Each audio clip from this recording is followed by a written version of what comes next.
Somebody there calling my name? I'm right here.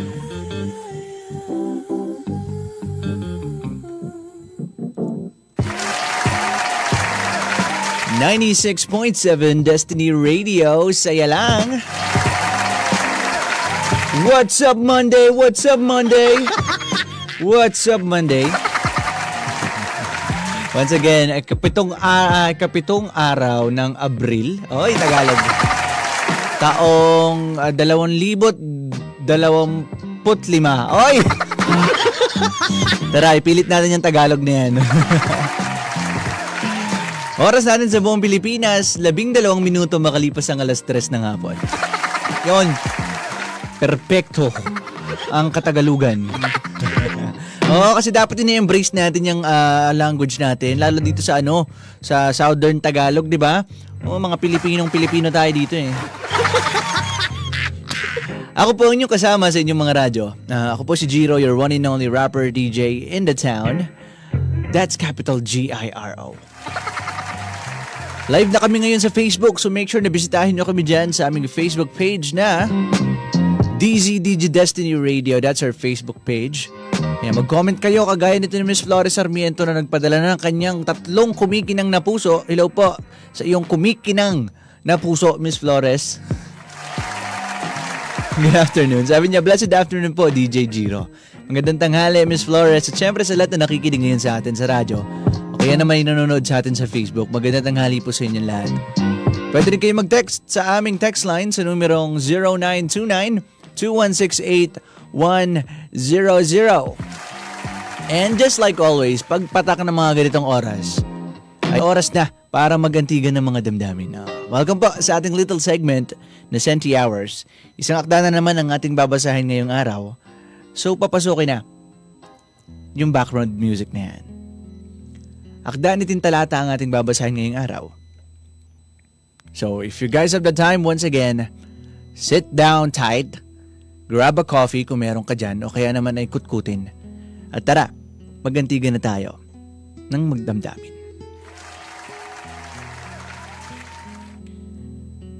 Sabi ni Tintalata, bukas ulit. Kahit ang pagod na dulot ng maghapon ay paulit-ulit. At ang lahat ng pinangahawakan ay walang katiyakan. Babangon pa rin para makipagsapalaran.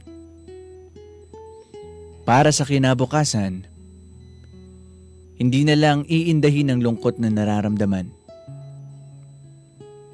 Maubusan man ang dahilan, tuloy pa rin ang pangarap, tuloy pa rin ang laban. Bukas ulit. Kahit ang tulog may saglit at may mga gabing nakakalunod ng problema, maglalayag pa rin para sa mga taong naniniwala at umaasa. Para sa kanila, pagod pero kakayanin. Lunod pero pipilitin. Puyat pero maagang gigising. Bukas ulit. Subalit ngayon, itulog na lang muna ang bigat at sakit.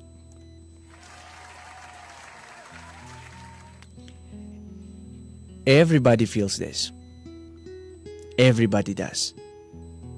Lalo na kapag ka nasa adulting stage ka na talaga. Where you have to be wary about your current situation, pamilya mo. You have to be kailangan mo nang isipin, okay, saan ba ako kukuha ng pera ngayon? Ano pa bang pwede kong gawin para madagdagan tong kita ko? Kailangan kong mag-ipon para sa future ko. Diba? Kaya kadalasan isinasantabi na natin yung mga nararamdaman natin eh. Diba? Puyat na puyat ka, hindi pwede. Papasok ka sa trabaho. Pagod ka na, hindi pwede. Kailangan mong kumita ng pera. meron ako narinig before. At sabi, hindi daw natin kailangan ng motivation para magpatuloy. Or motivation is not really that important. Meron pang, ang kailangan daw natin, disiplina. Alam niyo yun? Kasi yung motivation, it fades eh. Maaaring motivated ka to do something right now.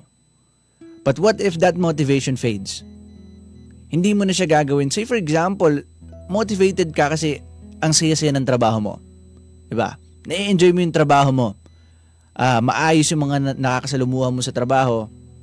Diba? So you're motivated to go to work kasi ayan, makikita ko na ulit sila. Ayan, magagawa ko na ulit yung trabahong gusto ko. But it's not always like that eh. Diba? Hindi sa lahat ng pagkakataon, maayos yung mga nakakatrabaho mo. Masaya yung ginagawa mo sa trabaho. Hindi siya parating ganon. So what if napunta ka doon? Sa point na, okay, hindi na sang-ayon sa mga gusto mo yung nagaganap. Nawalan ka ng motivation to do your work. You're gonna stop? Diba? Hindi eh. Pero think about it. If you're not just motivated, but you're disciplined, pagka disiplinado kang gawin yan, you know that is your responsibility. You're gonna do it. Regardless of what you are feeling. Malungkot ka ngayon, hindi, papasok ako. Tatrabaho ako. Puyat ako ngayon, hindi, magtatrabaho ako. Diba? And here's the thing, here's what I realized. Maaaring mahihirapan ka nga kung hindi mo gusto yung ginagawa mo. Maaaring pagka maraming magulo, maraming hindi ka aya-ayang taong nakakasalamuha sa trabaho. Maaaring may ganun. Pero if you keep on persisting to do the things that you need to do, just for the sake of your well-being, gagawin at gagawin mo siya. And it's gonna add up to your growth. Alam mo yun, hanggang sa maging immune ka na dyan. 'Di ba? Sa mga hindi makaaya-ayang mga pangyayari sa workplace mo.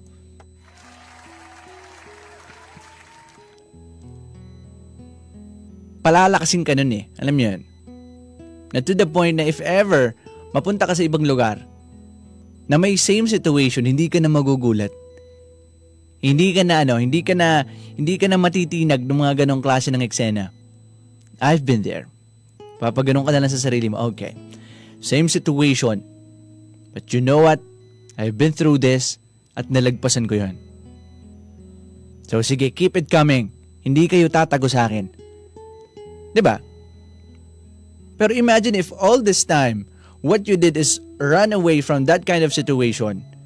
Hindi mo siya matututunang labanan. Kadalasan ganun yung nangyayari sa atin eh.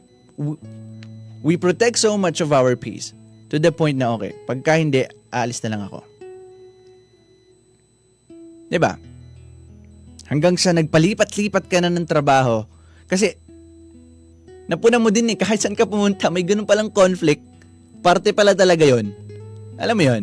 Kahit saan akong lupalop ng Pilipinas hanggang sa ibang bansa, yan, tawagin na natin buong mundo, may mga conflict pala talaga. Now, kung hindi ko to haharapin ngayon, saan ako mapupunta? Saan yung lugar na walang conflict? Diba? So, if there comes a time where you are being challenged to surpass such a situation, think of it as an opportunity. Okay, alamin mo ano kayang itinuturo sa akin ng sitwasyon na to. What can I learn from this chaos? Diba? Hindi mo naman hindi mo naman papatulan yung chaos na yun eh. You're just gonna learn how to withstand it. Stand on your ground. Diba? At pulutin mo yung mga aral na itinuturo sa'yo ng sitwasyon. Okay. Ganito pala yung atake ng tao na to. So this is what I'm gonna do. Diba? It's gonna add up to your learnings eh. Diba? Sabi, palagi ko itong ginagamit eh. Hindi ka pwedeng takbo ng takbo kasi May paparating na storm. Alam mong paparating.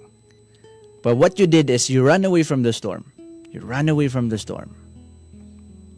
Hindi ka nga naman inaabutan kasi patakbo ka ng patakbo. Pero kakatakbo mo, mapapagod ka kasi eh. Alam mo yun, mapapagod ka to the point na okay, sobrang exhausted mo na hindi mo na kayang humakbang. At ayan na, chance na ni storm na abutan ka. Nang wala ka ng chance para lumaban kasi yung energy mo na supposedly ginamit mo para i-withstand yung storm na paparating, ginamit mo siya sa pagtakbo. Alam mo yun? Wala ka na ngayong winning chance. Kasi yung energy mo, na yun na nga, supposedly, sapat naman para i-withstand yung storm. Hindi, ginamit mo siya sa pagtakbo. Hanggang sa napagod ka, naubusan ka ng enerhiya, naabutan ka ng storm, at boom. Talo ka. Pero imagine, nung unang beses mo palang nalalaman, may bagyo na paparating. So ako, I'm gonna prepare. I have enough energy to withstand this storm. So right now, what I'm gonna do is prepare myself. Hindi mo siya tinakbuhan. You stand your ground. Pinadaan mo siya. Kasi lilipas naman yung storm eh. Diba? Meron bang bagyo na 3 taon, 4 na taon na tumambay dyan sa lugar mo? Walang ganon. Lilipas at lilipas yun, maglalaho at maglalaho yun. Pero again, hindi advisable na takbuhan mo siya ng takbuhan. Same goes with the conflicts that's been happening sa trabaho, sa eskwela, o kung nasaan man tayo. It's time that you stand your ground, face what's coming, and find out what is this chaos trying to teach me. Diba? Those are the things na tinuturo sa atin na do not be afraid of the chaos. Do not be afraid of the conflicts. Hindi mo siya kailangang patulan, but you need to learn from it. Kailangan mong alamin anong itinuturo sa'yo ng pagkakataon na yan. Ngayon, imagine, na-withstand mo yung storm na dumaan. May dumaan mang panibago. Alam mo na kung anong kailangan mong gawin. Di ba? Natutunan mo na siya. Maaaring nung unang beses, sobrang hirap. Sobrang hirap ng pinagdaanan mo. Pero, napagtagumpayan mo siya. Now, the second time na may dadaan dyan, maaaring mahirapan ka pero hindi na kagaya ng unang beses. Now, that's what I'm trying to talk about. That's what I'm trying to tell you. The only way to get through is to go through. Diba? It's an opportunity to learn. Once again, do not be afraid of those kinds of things. It's an opportunity to learn and to grow.